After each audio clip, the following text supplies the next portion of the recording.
Words are currency, and like currency, their value diminishes the more you spend them. Those who flood conversations with detail strip themselves of power without realizing it. They hand over their thoughts, their fears, their strategy, one careless word at a time.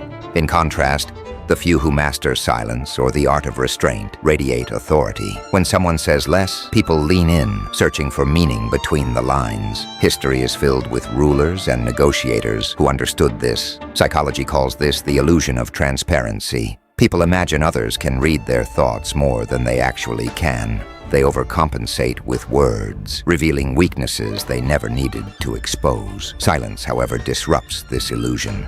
It masks intention. You see this in business negotiations. The amateur talks endlessly, desperate to fill every silence, terrified of appearing unprepared. Even in personal relationships, this law has weight. The partner who speaks sparingly in moments of conflict commands attention. Their words are not drowned out by noise, but strike sharper. The one who overexplains hands away their position, piece by piece. This law is not about coldness, it's about control. Words once spoken cannot be recalled. The fewer you give, the less power others have over you. Law 4. Always say less than necessary.